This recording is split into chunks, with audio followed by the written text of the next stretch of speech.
En arrivant ici, découvrir la spécialité blindée, c'est vraiment quelque chose d'exceptionnel. Donc, ouais. Au final, c'est même mieux que ce que je pensais quand j'étais petit.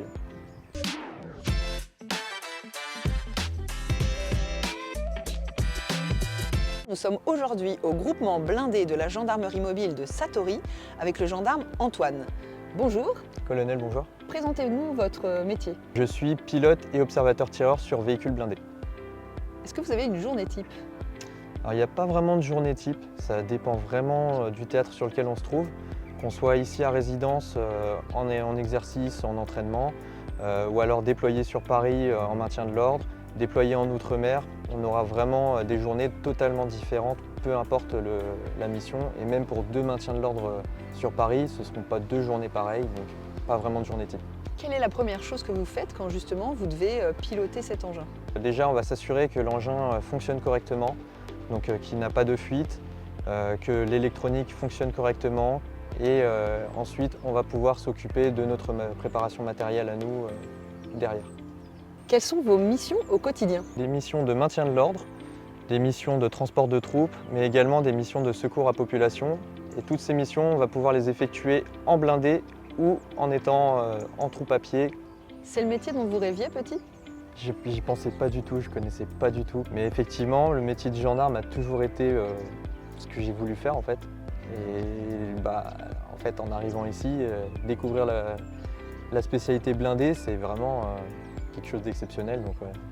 Au final, c'est même mieux que ce que je pensais quand j'étais petit. Quel parcours vous avez eu pour en arriver jusqu'à ce métier? Je suis d'abord entré en école de gendarmerie en formation d'élève gendarme adjoint volontaire à l'issue de mon bac S. Ensuite, je suis arrivé au peloton de surveillance et d'intervention d'Étampes. À l'issue, j'ai intégré l'école de gendarmerie de Dijon et je me suis retrouvé affecté à l'escadron 14/1 de Satori. Alors d'abord, dans un premier temps, vous êtes au sein de l'escadron en troupe à pied, c'est ça? Exactement. Et ensuite Et ensuite, on passe quelques qualifications pour pouvoir devenir pilote de blindé et observateur-tireur sur les blindés. En quoi consiste cette formation justement pour devenir pilote de blindé? Alors tout d'abord, il faut passer le permis poids lourd. Formation qui dure 3 semaines au sein même du GBGM, donc du groupement blindé de la gendarmerie mobile.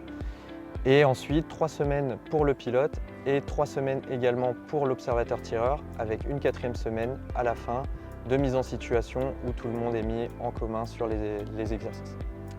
En quoi consiste exactement le pilote et l'observateur-tireur? Quelle est la différence entre ces deux missions? Alors le pilote va conduire le véhicule, pouvoir l'emmener d'un point A à un point B, effectuer le transport des troupes et aller également dégager des barricades. L'observateur-tireur va mettre en œuvre la totalité des systèmes qui se trouvent sur le Centaure, donc une station téléopérée, une tourelle, un lance-grenade et une caméra. Comment vous voyez dans 5 ou 10 ans?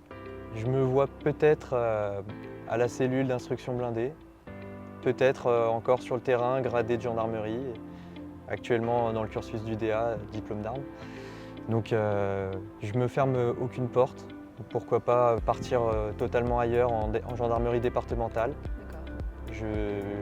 Pour l'instant, je reste sur ma qualification blindée et j'en profite au maximum. Ça vous donne plein de perspectives pour la suite, quoi. Exactement. Quelles sont les compétences nécessaires pour exercer votre métier? Alors, il faut garder son sang-froid, être calme, disponible et faire preuve d'une grande force mentale par rapport à ce qu'on peut voir parfois sur le terrain. Et aussi beaucoup s'adapter, j'imagine, à toute situation. L'adaptabilité, c'est vraiment un des grands points principaux. Il n'y a pas 2 situations qui se ressemblent et donc il faut toujours pouvoir s'adapter pour pouvoir répondre à la situation. Vous avez un objet qui ne vous quitte pas au quotidien? J'ai toujours mon sac à dos avec des affaires prêtes pour partir en mission à tout moment. Vous pouvez nous partager une anecdote? La crise des agriculteurs. J'étais engagé avec les véhicules blindés à roues de la gendarmerie, donc les blindés ancienne génération, sur l'autoroute A1. Et à ce moment-là, il faisait plutôt froid. Et les agriculteurs sont venus pour nous apporter des petites cagettes de fruits pour nous soutenir. Et également, ils nous ont allumé un petit feu juste devant pour qu'on puisse se réchauffer et pas avoir trop froid. Et vous avez un mot pour qualifier votre métier? Exceptionnel.